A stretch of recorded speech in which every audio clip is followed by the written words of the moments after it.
નમસ્કાર વિદ્યાર્થી મિત્રો, ધોરણ 12 અંગ્રેજી વિષયનો અભ્યાસ આપણે કરી રહ્યા છીએ. યુનિટ નંબર 1 ની શરૂઆત આપણે કરી ચૂકેલા છીએ, જેનું ટાઇટલ છે કેન યુ ઇન્સ્ટોલ લવ. એના હવે પછીના ત્રીજા પીરિયડ એટલે કે ત્રીજા પાર્ટમાં આપનું સ્વાગત છે. પેજ નંબર 2 ઉપર આપણે પહોંચેલા છીએ. સેકન્ડ પેજ ઉપર આપણે અગાઉ જે વાત કરેલી હતી ત્યાંથી આગળની વાત કરવાની છે. પેજ નંબર 2 ઉપર આપણે છીએ અને તેમાં અહીંથી આપણે શરૂઆત કરવાની છે. નીચેના પાર્ટથી શરૂ કરી અને અહીં સુધીના પાર્ટનો આપણે અભ્યાસ અત્યારે કરવાનો છે. યુનિટ નંબર 1 એમાં રીડ નંબર 1 ની વાત અત્યારે આપણે કરી રહ્યા છીએ. એના ત્રીજા પાર્ટમાં આવો શરૂ કરીએ અત્યારનો અભ્યાસ. કસ્ટમર સે offs I have an error message already. મારામાં ઓલરેડી એમ કે છે કે એરર મેસેજ, એરર એટલે ખામી, ભૂલ કહેવાય, એનો મેસેજ આવી ગયેલો છે. What should I do? મારે એમાં શું કરવું જોઈએ? Look at this sentence. What should I do?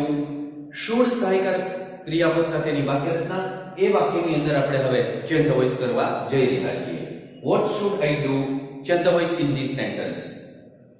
What પોતે જ કરતા બને એટલે what should be done by me. What should be done by me. આ રીતે એ વાક્યનું પેસિવ બને છે અને આવા ઘણા બધા વાક્યો અગાઉ પણ આપણે લીધેલા છે. 11મા ધોરણની અંદર અને 10મા ધોરણ દરમિયાન પણ તમે આવા કેટલાક વાક્યોનો પરિચય કેળવેલો છે. એટલે હવે 12મામાં આવેલા છીએ તેવા સમયે તમને સહજતાથી આ તમામ વસ્તુઓ આત્મસાત થવા માંડવી જોઈએ. I have an error message. What should I do? આનું ઇનડાયરેક્ટ તમારે કરવું જોઈએ. Customer service representative asked, what does the message say? આ મેસેજ શું કહે છે? સાદા વર્તમાન કાળ સાથેની વાક્ય રચના છે. WH ક્વેશ્ચન જેવી રીતના આ વોટ વાળું વાક્ય છે એવું જ વાક્ય અહીંયા તમારી સામે મૂકવામાં આવેલું છે. વોટ આ શુડ વાળું વાક્ય હતું. આ ડઝ એટલે સાદા વર્તમાન કાળ સાથેની વાક્ય રચના છે. Customer service representative said to Har, what does the message say? Indirect માં એ વાક્યને આપણે ફેરવવા જઈ રહ્યા છીએ. ઇનડાયરેક્ટ કઈ રીતે બને છે? કસ્ટમર સર્વિસ રિપ્રેઝેન્ટેટિવ આસ્ક્ડ હર. પ્રશ્ન પૂછેલો છે એટલે રિપોર્ટિંગ વર્બ જેને કહેવામાં આવે એ આસ્ક્ડ મૂકવાનું. ઇન્ક્વાયર્ડ મૂકી શકો અથવા ક્વેશ્ચન ત્રણમાંથી કોઈ પણ એક તમે લખી શકો. આપણે અહીંયા મૂકેલું છે આસ્ક્ડ હર. WH ક્વેશ્ચન હોય કે હાઉ સાથેની પ્રશ્ન વાક્ય રચના હોય એમાં WH પોતે જ સંયોજક તરીકે ઉપયોગમાં લેવાતા હોય છે. એટલે વોટ મૂકી દીધું. પાછળ જેટલું વધેલું છે does the message say A inversion question હોય તો કહેવાય. એનું વિધાન કરતા આવડતું હોવું જોઈએ સાદા વર્તમાન કાળ પ્રમાણે. the message says, the message says આ એનું વિધાન વાક્ય થયું કહેવાય. એટલે હવે એ પ્રમાણે આપણે ઇનડાયરેક્ટ કરીએ એટલે the message says સાદો વર્તમાન કાળ છે એ સાદા ભૂતકાળમાં ફરે એટલે said. આખું વાક્ય બન્યું customer service representative asked Har what the message said. આ રીતે એ વાક્યનું ઇનડાયરેક્ટમાં રૂપાંતર થાય. આ મેસેજ શું કહે છે? કસ્ટમર રિપ્લાય જવાબ આપે છે. it says error 412. એરર નો નંબર છે 412. program not run on internal components. a component component component એટલે પાર્ટ એ નામ કહેવાય. કમ્પોનન્ટ નો અર્થ થાય પાર્ટ, નામ કહેવામાં આવે.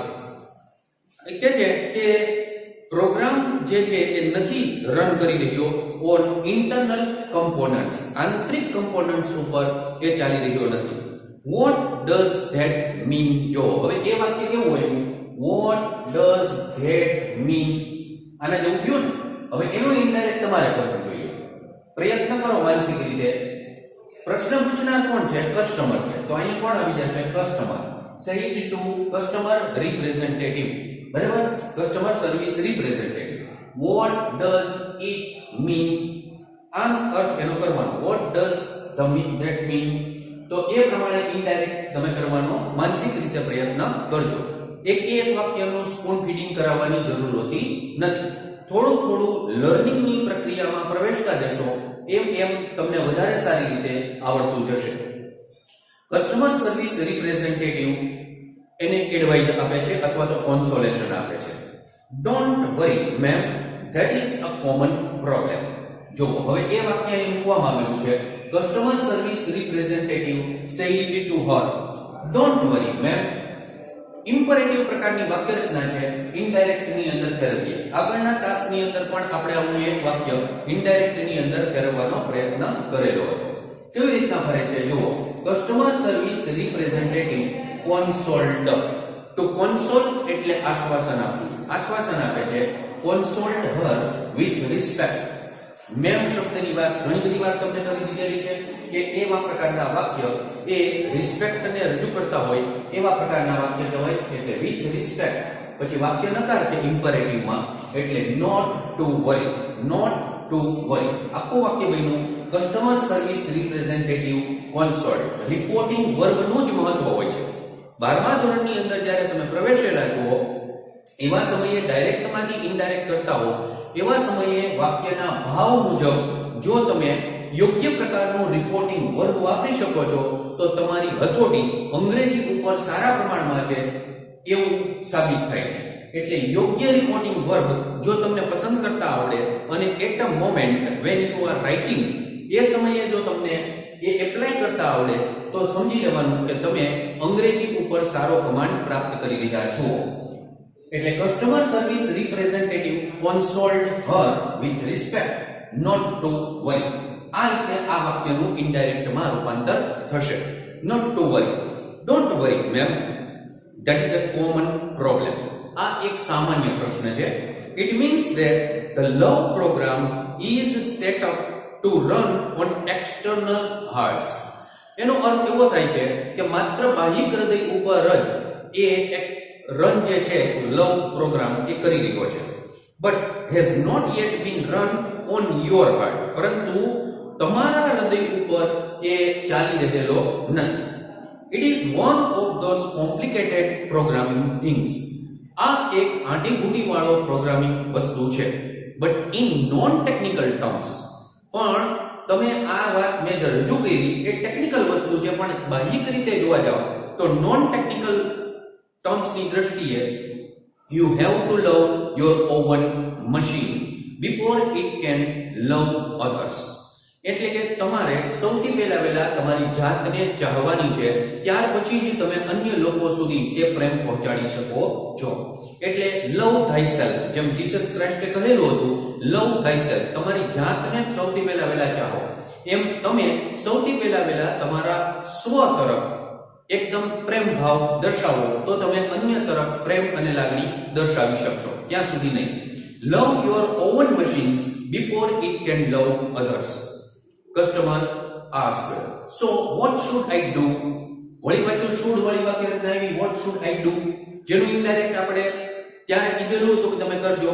અહીંયા પણ હું તમને કહું છું કે આ વાક્યનું પણ ઇનડાયરેક્ટ ફરી એકવાર કરવાનો પ્રયત્ન કરો. ભલે એક જ સરખા વાક્ય હોય, પરંતુ તમે જ્યાં સુધી એનું રિવિઝન કર્યા કરશો, it is called hammering, one type of hammering કર્યા કરશો તો ધીમે ધીમે કરતા અંગ્રેજી ભાષા અને અંગ્રેજી ગ્રામર ઉપરની તમારી લેંગ્વેજ, તમારું જે કમાન્ડ છે it will be surely good. એ અચૂકપણે સારું બનશે અને એના માટેનો જ આપણે અત્યારે આ પ્રયત્ન કરી રહ્યા છીએ. So what should I do? Customer service representative replied in a question. એક પ્રશ્ન તરીકે કહે છે, can you find the directory called self acceptance? અહીંયા એ વાક્ય મૂકવામાં આવેલું છે, you have to love yourself your own machine. એ કેવા પ્રકારનું વાક્ય કહેવાય? તો કે show me compulsion. compulsion એટલે ફરજિયાત પણ દર્શાવતું હોય એવા પ્રકારનું વાક્ય કહેવાય. હવે આ જે વાક્ય આવેલું છે can you find the directory, સહાયકારક ક્રિયાપદ can સાથેની ઇન્વર્ઝન ક્વેશ્ચનની વાક્ય રચના મૂકવામાં આવેલી છે. એમાં ઓરેન્જ કલરથી આપણે લખેલું છે ચેન્જ ધ વોઇસ. સહાયકારક ક્રિયાપદ સાથેના અત્યાર સુધીમાં ઘણા બધા વાક્યો ચેન્જ ધ વોઇસ કરી ચૂકેલા છીએ આપણે. તેમ છતાં પણ એકાદ ઉદાહરણ તમારી સામે મૂકવાનો પ્રયત્ન કરી રહ્યો છું. can સહાયકારક ક્રિયાપદ એટલે જેમ છે એમ જ મૂકવાનું. ધ ડિરેક્ટરી એ કર્મ છે, કર્તાના સ્થાને લઈ આવ્યા એટલે can the directory be found by you. આખું વાક્ય બન્યું can the directory be found by you, વાક્યને અંતે ક્વેશ્ચન માર્ક. આ જે બન્યું ઈ ચેન્જ ધ વોઇસ કહેવાય. હવે તમારું તમને કામ આપું, આ જે વાક્ય આવ્યું કે can you find, આ જે વાક્ય તમારી સામે આવેલું છે can you find the directory, self acceptance કી ન લખો તો ચાલશે, આટલું લખવાનું તમારે. Can you find the directory? કોણે પ્રશ્ન પૂછ્યો? કસ્ટમર સર્વિસ રિપ્રેઝેન્ટેટિવે. કોણે પ્રશ્ન પૂછ્યો? બેન એટલે હર. આમ કરીને can you find the directory એનું ઇનડાયરેક્ટ કરવાનો પ્રયત્ન કરો. શીખવાની કોશિશ કર્યા કરશો, સતત પ્રયત્ન કર્યા કરશો તો એનું પરિણામ તમને બહુ જ પોઝિટિવ મળશે. બહુ આસાનીથી એના જવાબો તમને આવડશે. અઘરું કશું જ હોતું નથી, અજાયણું હોય છે. એટલે આપણને એવું લાગે છે કે એ વસ્તુ અઘરી છે, પણ જો તમે પોઝિટિવ એટીટ્યુડ સાથે સતત કામ કર્યા કરશો તો એનું પરિણામ તમને અચૂકપણે સારું પ્રાપ્ત થવાનું છે. સેલ્ફ એક્સેપ્ટન્સ એટલે કે પોતાની જાતનો સ્વીકાર. આપણે જેવા છીએ એવા ને એવા આપણે આપણી જાતનો સ્વીકાર કરવાનો છે, અને જો એ આપણને આવડવા મળશે તો આપણે વધારે સારી સફળતા સાથે, વધારે આત્મગૌરવ સાથે જીવન જીવી શકશું. Customer reply positively, yes I have it. હા, એ મારા ફોકસમાં આવી ગયેલું છે અને હું સેલ્ફ એક્સેપ્ટન્સ જે છે એ ડિરેક્ટરીને જોઈ શકું છું.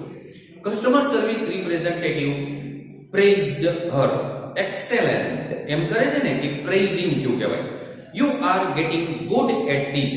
તમે આના તરફ વધુ સારા બની રહ્યા છો. Customer thanked customer service representative. Thank you એમ કીધું એટલે થેન્ક્ડ કીધું કહેવાય. Customer service representative said you are welcome. Click on the following files and then copy them to my heart.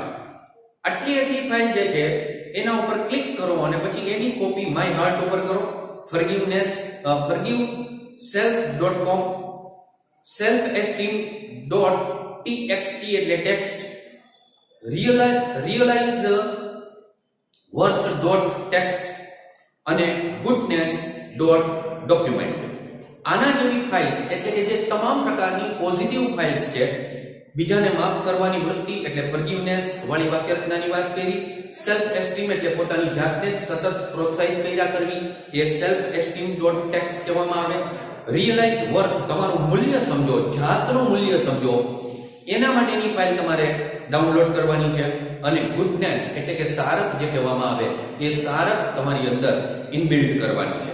જો આટલી વસ્તુ તમે કરશો તો the system will override any conflicting file and begin patching any faulty programming. Accept to accept, accept એટલે સ્વીકારવું. accepted એનું past tense અને past participle નું રૂપ થાય, તેના ઉપરથી નાઉન બને છે acceptance એટલે સ્વીકાર. to forgive એટલે માફ કરવું. forgive અને forgiven આવડતું જ હોય છતાં તમારી સામે મૂક્યું છે. આ શબ્દ તમારા માટે નવો આવેલો છે. to patch, patch. to patch એટલે ઉપરથી ચોંટાડવું. it is a verb અને એનું ભૂતકાળ અને ભૂતપૂર્વનું રૂપ થાય patched. patched past tense and past participle. તમે તમારી જાત ઉપર the system will override any conflicting file and begin patching any faulty programming. Also you need to delete self-critic.x. સાથે સાથે તમારે self-critic.x નામની એટલે પોતાની જાતને હંમેશા ક્રિટિસાઇઝ કર્યા કરવી, આપણી ખામીઓ જ સતત ગોઈતા કરવાની, એવી જે આપણે વૃત્તિ કેળવેલી છે એ પણ આપણે બંધ કરવી પડે. એટલે ફ્રોમ ઓલ ડિરેક્ટરીઝ, જેટલી જગ્યાએ આવું હોય કે મને તો આ ન આવડે, મને તે ન આવડે, મારાથી આ ન થઈ શકે, મારાથી તે ન થઈ શકે, હું આમાં નબળો છું કે આમાં નબળી છું, એવી જે વૃત્તિ આપણી કેળવેલી છે એમાંથી જ્યાં સુધી આપણે બહાર નથી નીકળી શકતા ત્યાં સુધી પોઝિટિવ ફાઇલ્સ આપણી અંદર અપલોડ થઈ શકતી નથી. એટલે કે છે કે you are welcome, click on the following files and then copy them to my heart directory. Forgive self.doc પછી કહે છે કે self esteem.text, realize worth.text and goodness.doc. The system will override any conflicting file and begin patching any faulty programming. Also, you need to delete self-critic.x from all directories and then empty your recycle bin afterwards to make sure it is completely gone and never come back. અને એ તમે confirm કરો કે recycle બિનમાં એને નાખી દો અને પછી એ નોંધ રાખો કે એ ક્યારેય પણ પરત આવે નહીં, હંમેશને માટે વયા જાય. ટુ કમ બેક એટલે રિટર્ન થાય, કમ બેક એ પ્રેઝન્ટ વર્બ છે, કેમ બેક પાસ્ટ ટેન્સ અને કમ બેક પાછું ભૂતપૂર્વનું રૂપ બને છે. તો આ રીતે the system will override any conflicting file. છેંદવાઇઝ કરીએ વાક્યમાં, any conflicting file will be overwritten by the system. will be overwritten. ભવિષ્યકાળની આ વાક્ય રચના એનું આપણે છેંદવાઇઝ તમારી સામે કરેલું છે. તો આ ત્રીજા પાર્ટની વાત તમારી સામે મૂકવામાં આવેલી છે.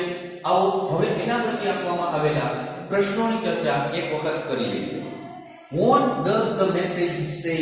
આ પહેલો પ્રશ્ન છે. What does the message say? બીજો પ્રશ્ન, why should she not worry about error 412? Why should she not worry about error 412? ત્રીજું, which is the conflicting file? Which is the conflicting file? અને ચોથો અને અંતિમ પ્રશ્ન, which files should be copied to the my heart directory? Which files should be copied to the my heart directory? આ રીતે આ ત્રીજા પાઠના પ્રશ્નો ગંભીરતાપૂર્વક કાળજી રાખી અભ્યાસ કરો અને સફળતા પ્રાપ્ત કરો. બધાને ખૂબ ખૂબ શુભેચ્છાઓ. ચોથા અને અંતિમ પાર્ટમાં ફરી એકવાર આપણે મળીશું. ત્યાં સુધી બધાને ઓલ ધ બેસ્ટ.